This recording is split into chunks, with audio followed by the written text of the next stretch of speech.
নমস্কার শ্রোতা বন্ধুরা, সন্ধ্যায় গল্পের আসর ইউটিউব চ্যানেলে তোমাদের সবাইকে স্বাগত। আজকের গল্প প্রতীক্ষা, কলমে আত্রেই আড্ড। শোন মিতুল, জীবনের সব পদক্ষেপ অত হিসাব করে নেওয়া যায় না, তাহলে তো রোবটে পরিণত হতে হবে। যা মন চায় তাই করত। কিন্তু ঋষি, আমি যে বেপরোয়া হতে পারি না, বড্ড ভয় হয়। তবে আর কি, চুপচাপ থাক। এরপর মৈনাককে ভালোবাসি ভালোবাসি বলে আমার সামনে অন্তত কাঁদুনি গ্যাস না। বিপ্লব হঠাৎ ওদের কথার মাঝে বলে উঠল, এই থাম তো তোরা, ওই দেখ কে আসছে। ঋষি ওর হালকা গোফের ফাঁকে একটা আলতো ব্যঙ্গাত্মক হাসি নিয়ে বলল, তাই এ যুগের দেবদাসী হঠাৎ এই আড্ডায় আগমন? তোরসা মাথা একটু নামিয়ে বলল, কেন, এখানে আসা বুঝি বারণ? ঋষি হেসে বলল, না মানে তোকে তো এখানে কখনো জয়েন করতে দেখি না, আড্ডাটাও বোধহয় মনে মনে বিতান স্যারের সঙ্গেই মারিস। মিতুল এবার বলল, সত্যি রে তোরসা, কি দেখছিস বলতো ওই লোকটার মধ্যে? একেই তো বিবাহিত, তার ওপর মেয়ের বাবা। নিজের পক্ষে একটা ব্যাচেলার জুটলো না কপালে? তাও যদি জানতাম যে তোকে পাত্তা দেয়। এমন স্বর্গীয় প্রেম, বাবা রে বাবা, তোর খুঁড়ে শতকোটি পেন নাম রে। জুটলো না তার কি করা যাবে বল? আমি বিতান স্যার ছাড়া কাউকে ভাবতে পারি না। I am obsessed.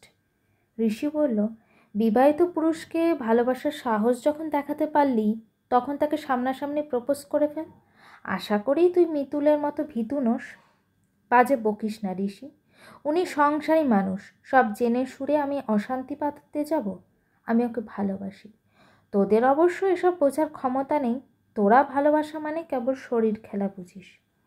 ঋষি প্রতিবাদী কণ্ঠে বলে উঠল, ভাট বকিস না তো, প্লেকটনিক বলে কিছু হয় না, ভালোবাসায় শরীর আসবেই, তোরও আসে, কিন্তু স্বীকার করিস না। আমরা ভাই সাধারণ মানুষ, তোর মতো মহামানবী তো আর নই, তাই সত্যিই তোকে বোঝানো আমাদের কম্য নয়। তুই আমাদের বন্ধু, তাই বলছিলাম এমন সংসারী মানুষকে ভালোবেসে নিজের জীবনটাকে চুলোর দুয়ারে না পাঠালেই কি চলছিল না? তোর সে একটু হাসলো, কিন্তু কোনো উত্তর করল না। আজকাল ঋষি তোরসার এই হাসিটা মোটেই সহ্য করতে পারে না। মনে মনে কেমন একটা জ্বালা অনুভব করে। হয়তো তোরসাকে পছন্দ করে বলে, কিন্তু তোরসা তো কিছুই বোঝে না বিতান স্যার ছাড়া। ওর জীবনে ওই একমাত্র পুরুষ, কে জানি কী দেখে মজলো। দেখতে তো এমন কিছু আহামরি নয়, তবে জুলজি ক্লাসটা নেন যখন সত্যি অন্য কোনো দিকে মনোযোগ দেওয়া যায় না। অসাধারণ পড়ান। এটাই ওদের এমএসসি লাস্ট ইয়ার। এখন না হয় তোরসার স্যারের সঙ্গে দেখা হচ্ছে, পরে কি হবে out of sight out of mind, কথাটা ওর ক্ষেত্রে যতটা কার্যকর হবে কে জানে। তোরসাকে একদিন জিজ্ঞাসা করায় বলেছিল, মনের মানুষ সবসময় মনেই থাকে, দূরত্বটা ফ্যাক্টর নয়। গত বছর ঋষি ভ্যালেন্টাইন্স ডেতে সাত করে তোরসাকে প্রপোজ করতে গিয়েছিল। তোরসা রাজি হয়নি। ঋষির মতো সুপুরুষকে প্রত্যাখ্যান করার কারণ তখন কারও জানা ছিল না। তোরসাই একদিন মিতুলকে বিতান স্যারের ব্যাপারটা বলে। তারপর থেকে ঋষিও নিজেকে গুটিয়ে নিয়েছে। কিন্তু গুটিয়ে নিলেই তো আর ভালোবাসা ভালো লাগাগুলো এক লহমায় ফুরিয়ে যায় না। কিন্তু তোরসা যে নির্বিকার। সেদিন বিতান স্যার ক্লাস শেষে তোরসার দিকে তাকিয়ে বলেন, আমার সঙ্গে একটু দেখা করবে, দরকার আছে। গোটা ক্লাসে ঠেলাঠেলি লেগে গেল। উনি এভাবে কখনো কাউকে ডেকে কথা বলেন না, যা বলার ক্লাসেই বলেন। সবাই ভাবলেও ঋষির কথায় অনুপ্রাণিত হয়ে বুঝি তোরসা ওকে কিছু বলেছে। তোরসা চলে যেতেই ঋষি বলল, আমি বলেছি স্যারকে তোরসার কথা। মিতুল, বিপ্লব আরও সবাই হতবাক। ঋষি বলল, অত অবাক হওয়ার কী আছে, ভালোবাসে বলতে পারছে না, তাই আমি ওর হয়ে বলে দিলাম।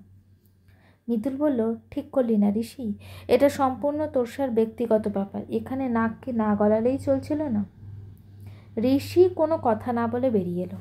এদিকে তোরসা বিতান স্যারের সঙ্গে দেখা করে ঘর থেকে বেরিয়ে আসতেই দেখল মিতুল আরও সবাই উৎসুক দৃষ্টিতে চেয়ে আছে।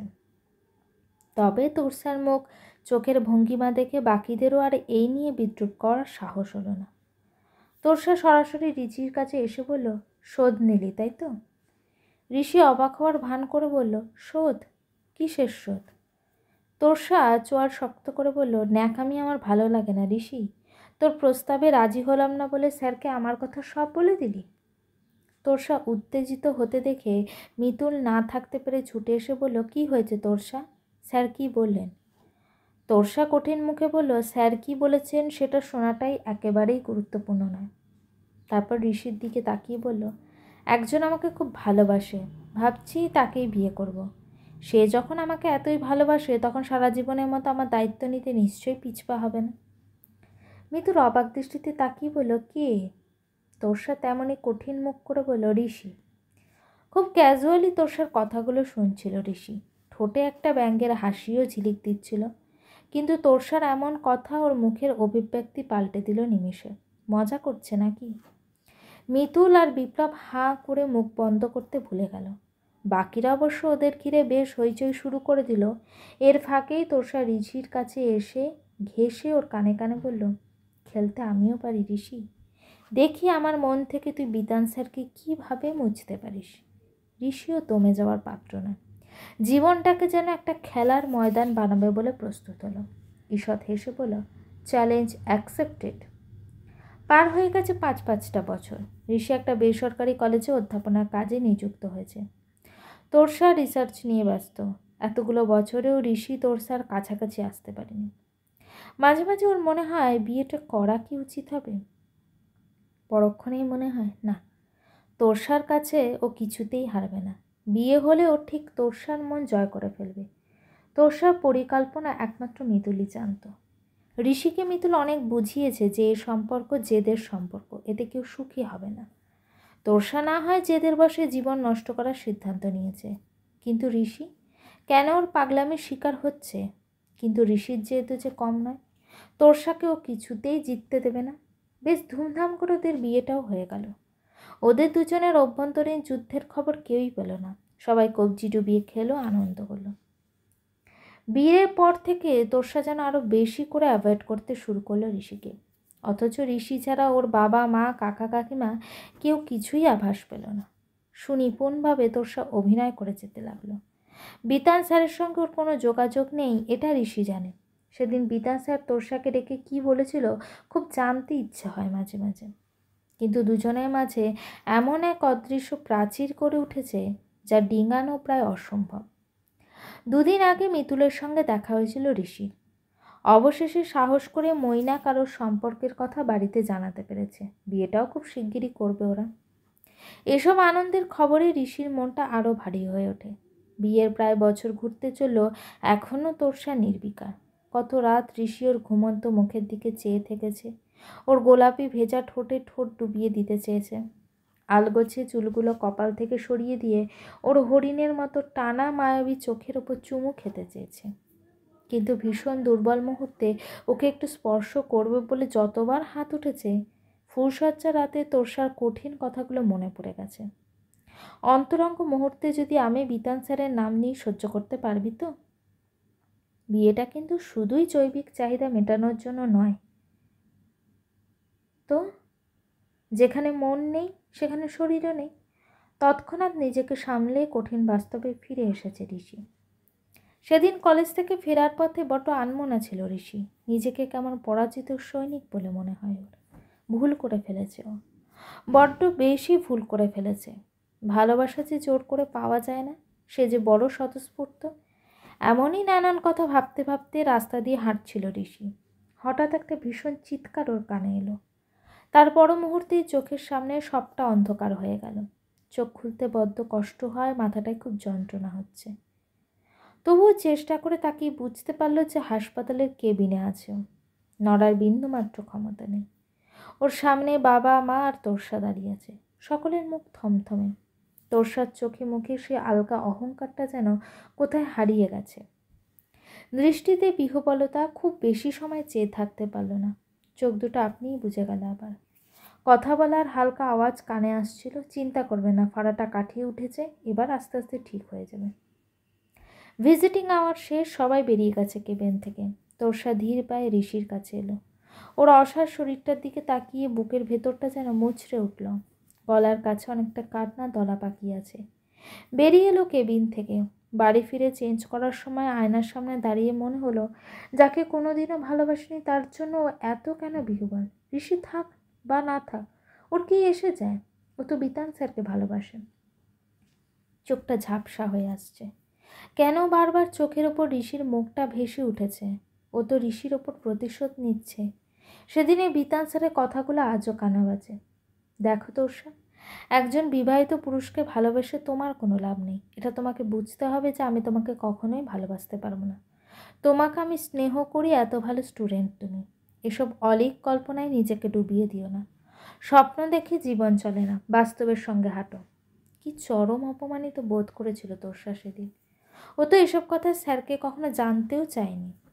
ও তো জানে না এটা সম্ভব না, কাউকে অসুবিধায় ফেলতেও চায়নি কখনো। তবে ঋষি কেন আগ বাড়িয়ে বলতে গেল? কেন ওর স্বপ্নের জগৎটাকে এক লহমায় ছাড়খাড় করে দিল? কিন্তু প্রতিশোধের আগুনটা যেন আজ আর বুকে নেই। ঋষির অনুপস্থিতি তোর্সা কাকল করেছে। কেন মনে হচ্ছে যে ও ছাড়া জীবনটা শূন্য? তবে কি জেদের বসে ঋষিকে ভালো না বাসার ভান করেছে এতদিন? নাকি একসঙ্গে থাকতে থাকতে ভালোবাসার অভ্যাস তৈরি হয়েছে? এমন নানা প্রশ্ন তোর্সার মনে ঘুরপাক খেতে লাগলো। মোবাইলটা বাজছে, মিতুলের ফোন। রিসিভ করার সঙ্গে ওদিক থেকে কটা কড়া কথার সম্মুখীন হলো তোরা। কিরে, খুশি তো খুব? আজ তো ঋষির এই অবস্থা। এই একটা বছর ধরে ওকে তিল তিল করে মেরেছিস তুই।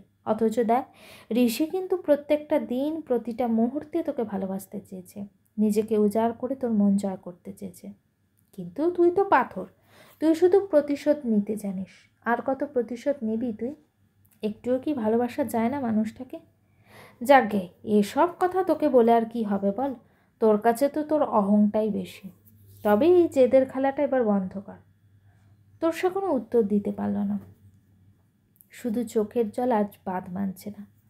হঠাৎই ক্যালেন্ডারের দিকে নজর পড়ল তোর্সার। কাল 14ই ফেব্রুয়ারি, ভ্যালেন্টাইন্স ডে। এসব দিনের গুরুত্ব তোর্সার কাছে কোনো দিনই ছিল না। ভালোবাসার আবার বিশেষ কোনো দিন হয় নাকি? বড্ড টায়ার্ড লাগছে। অবসন্ন শরীরটাকে বিছানায় ফেলে দিল তোর্সা। চোখ দুটো বন্ধ হয়ে এলো। ঋষির মা প্রথম দিন থেকেই তোর্সাকে খুব স্নেহ করেন। ওর মেয়ের খুব শখ ছিল, কিন্তু শারীরিক প্রতিবন্ধিতার কারণে ঋষির পর দ্বিতীয় সন্তানের আশা ছেড়ে দিতে হয়। তাই তোর্সাকে নিজের মেয়ে বই অন্য কিছু ভাবেন না। আসলে অন্তর্দ্বন্দ্ব যতই থাকুক, তোর্সা শ্বশুরবাড়ি কর্তব্য পালনে কোনো ত্রুটি করেনি। তাই খুব সহজেই ভালোবাসা আদায় করে নিয়েছে। তোর্সাকে ঘুমাতে দেখে ওর মাথায় হাত বুলিয়ে ঋষির মা আরতি দেবী বলেন, খাবি না রাতে? ঘুম জড়ানো গলায় তোর্সা বলল, আজ ভালো লাগছে না মা, আমি একটু ঘুমাই। ওকে দেখে আরতি দেবীর মায়া হলো। উনি আর বিরক্ত না করেই চলে গেলেন। তোর্সা আজ সকালে ঋষির কাছে যাবে। ডাক্তার আসার কথা, ওর সঙ্গে কথা বলাটাও জরুরি। রাস্তায় যেতে যেতে দেখলো সারি সারি গোলাপের দোকান। কি মনে হলো কিনে ফেললো 1 ডজন। ঋষির কেবিনে এসে দেখলো ঘুমোচ্ছে, এমনভাবে মাথাটা ব্যান্ডেজ করা যে হাতে ছোঁয়াতে পারল না। ঋষির হাতে হাত রাখতেই ও চোখ খুলল ধীরে ধীরে। তারপর মৃদু কণ্ঠে বলল, আমি হেরে গেছি তোর্সা, তুমি খুশি তো? টেবিলে রাখা গোলাপগুলো ঋষির হাতে দিয়ে তোর্সা বলল, আজ Valentine's day Rishi, will you be my valentine? Rishi চোখ দুটো বন্ধ করে ফেলল।